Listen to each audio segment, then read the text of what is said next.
देखो पहले बताए थे क्या टेंस टेंस के प्रकार kinds of tense.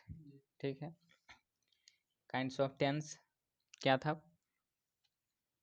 Present tense, past tense, future tense. अब पहले बताए थे प्रेजेंट टेंस का 4 उपभेद। ठीक है, उसके अंदर भी 4 होते हैं, पास्ट टेंस का भी 4, फ्यूचर टेंस का भी 4। फर्स्ट है प्रेजेंट टेंस। तो प्रेजेंट टेंस का 4 है, क्या है 4 उपभेद? क्या है? Present indefinite tense, simple present tense, same एक ही है। ठीक है, दोनों को एक ही बोला जाता है कि प्रेजेंट इंडेफिनिट टेंस बोलो या सिंपल प्रेजेंट टेंस बोलो।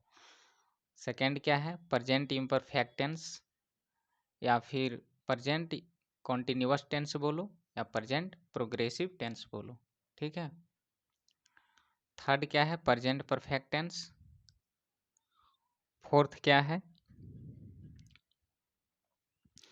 Present perfect continuous tense. ठीक है, अब इसमें पढ़ना क्या है? प्रेजेंट स्टार्ट फर्स्ट क्या है? फर्स्ट पढ़ना है, फर्स्ट पढ़ना है प्रेजेंट इंडेफिनिट टेंस। ठीक है, प्रेजेंट इंडेफिनिट टेंस या सिंपल प्रेजेंट टेंस, इसको मिटा देते हैं। Present indefinite tense, present indefinite tense का स्ट्रक्चर देखो। स्ट्रक्चर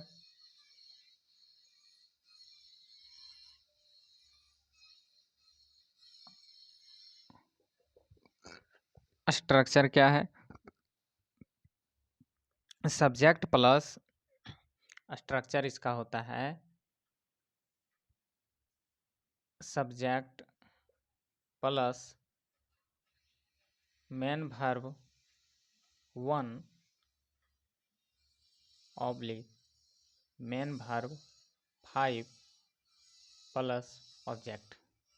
ठीक है, अब इस पे सेंटेंस बनाना है। Subject plus main verb 1 oblique main verb 5, दो में से एक लगाते हैं। सब्जेक्ट के बाद मेन वर्ब 1 या फिर मेन वर्ब 5 प्लस ऑब्जेक्ट। ठीक है, पहले सिंटैक्स में बता चुके हैं। अगर मेन वर्ब 5 क्या होता है तो सिंटैक्स में पहले बता चुके हैं एस और ई एस कहाँ लगता है। इसमें सब्जेक्ट 3 होना चाहिए, सब्जेक्ट भी, वर्ब भी और ऑब्जेक्ट भी।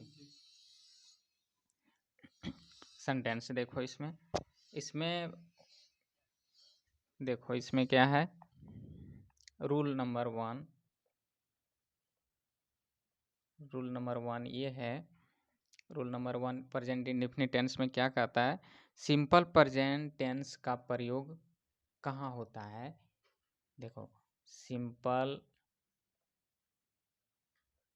प्रेजेंट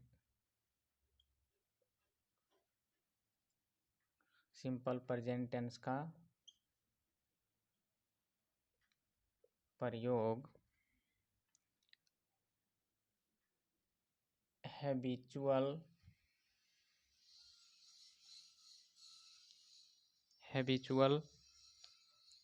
या रेगुलर, ठीक है, और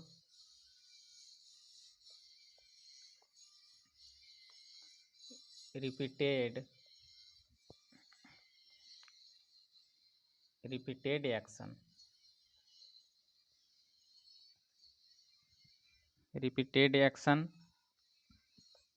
एक्सप्रेशन, रिपीटेड एक्शन अभिव्यक्त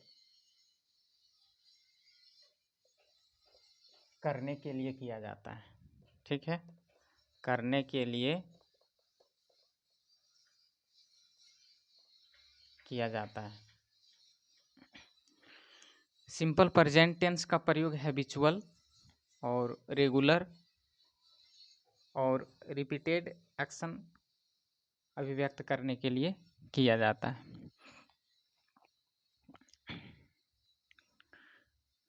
इसमें क्या है?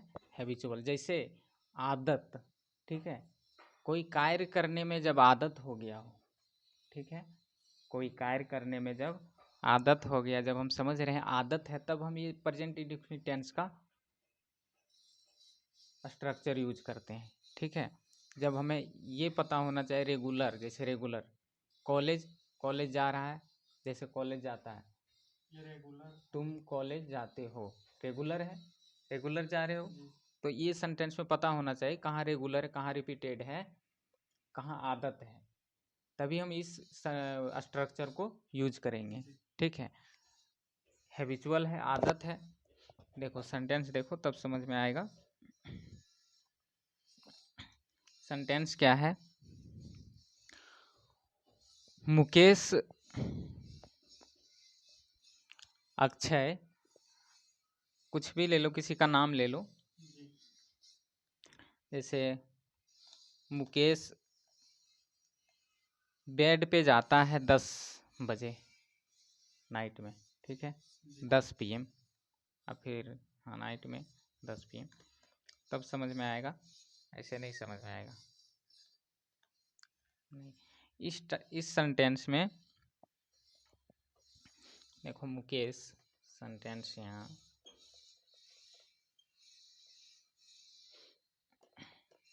सेंटेंस क्या है, simple present, simple present indefinite tense को, इसको सिंपल प्रेजेंट टेंस भी बोलते हैं। उसका स्ट्रक्चर है, ठीक है, सब्जेक्ट प्लस मेन वर्ब 1 या मेन वर्ब 5 प्लस ऑब्जेक्ट। तो मेन वर्ब 1, मेन वर्ब 1 क्या है, मेन वर्ब 1, मेन वर्ब 1 हो गया, ये हो गया मेन वर्ब 1,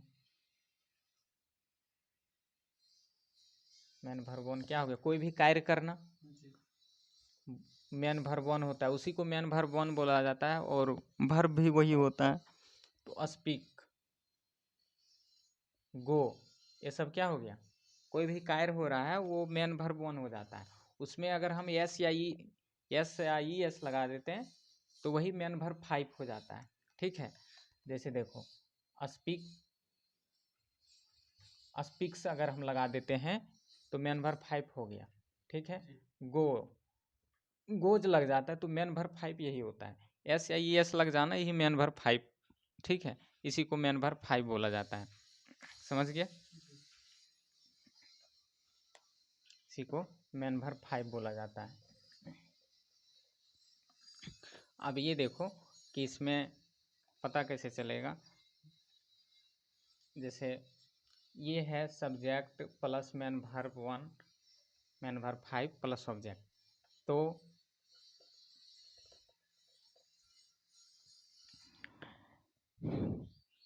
इसमें हैबिचुअल पता होना चाहिए तभी होगा।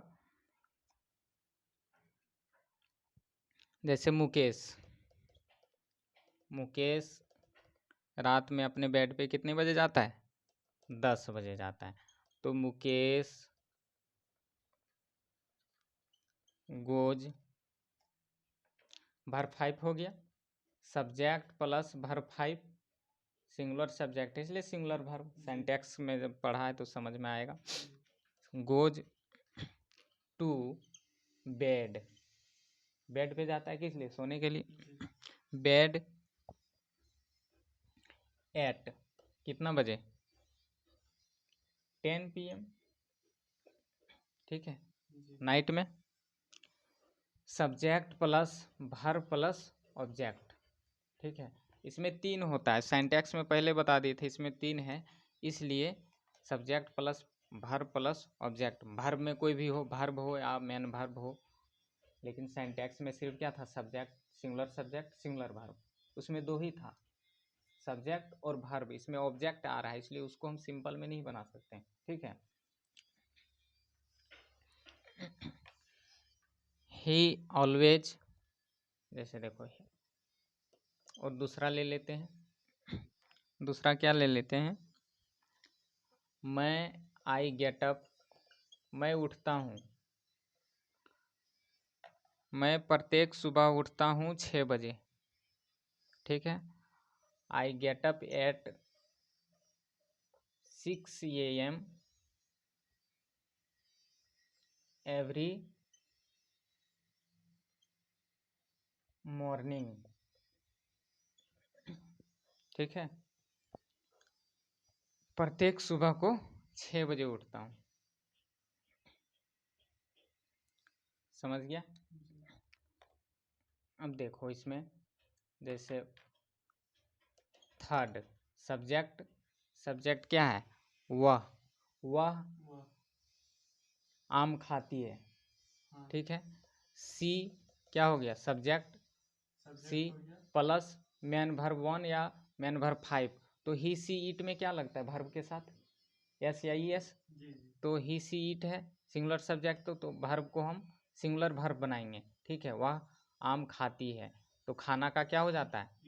ईट, लेकिन एस लग जाएगा, ही सी ईट इसके साथ एस लगता है, सिर्फ नाम चेंज हुआ है टेंस के अनुसार से। इस टेंस में अगर हम टेंस की बात करें तो सी के साथ ही सी ईट के साथ एस या ई एस लगता है, हम ये बोलते हैं, ठीक है। और इसी को यहाँ हम मेन वर्ब बोलते हैं, मेन वर्ब 5, ठीक है। लेकिन सिंटैक्स में इसी का नाम चेंज है, सिंगुलर वर्ब बोला जाता है इसको, ठीक है।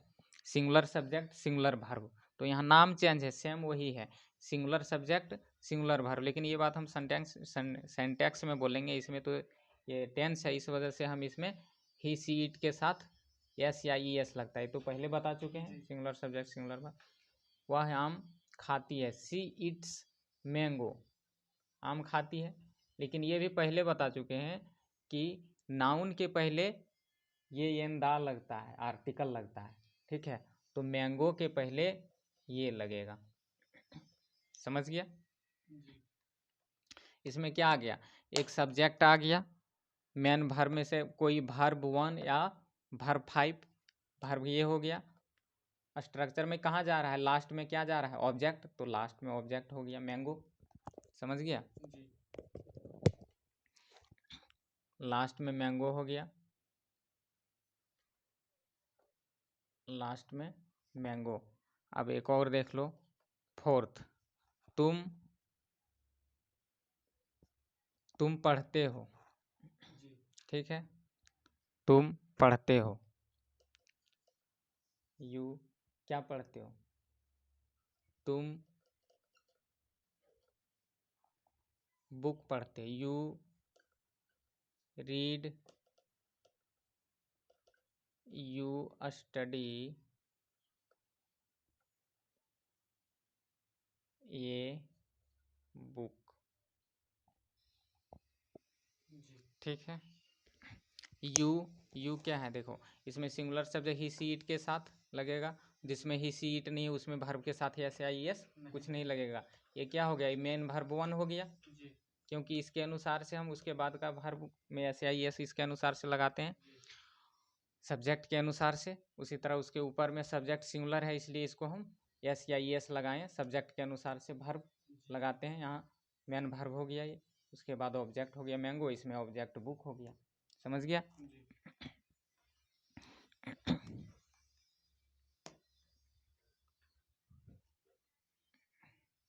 अब देखो आगे इसमें कुछ और है, जो कैसे पता चलेगा कि हैबिचुअल कौन सा सेंटेंस को कैसे समझे, हैबिचुअल आदत कौन सा है, रेगुलर कौन सा है और रिपीटेड कौन सा है, ठीक है। अभी तो सेंटेंस हम जिसमें रिपीटेड, रेगुलर, हैबिचुअल पता चल जाएगा, उसी में हम डायरेक्ट प्रेजेंट इंडेफिनिट टेंस का स्ट्रक्चर लगा के बना देंगे, ठीक है। लेकिन पता होना चाहिए, पता होने के लिए कुछ एडवर्ब है जिसको हम लास्ट में जब सेंटेंस में लगाते हैं तब पता चलता है कि ये सेंटेंस रेगुलर है या हैबिचुअल है या रिपीटेड है, ठीक है। इससे पता करने के लिए कुछ एडवर्ब है जो सेंटेंस में यूज होता है, इसमें ही यूज होता है, सिर्फ टेंस में, प्रेजेंट इंडेफिनिट टेंस में ही सिर्फ ये एडवर्ब यूज हो सकता है, दूसरे में नहीं, ठीक है। तो चलो देखते हैं।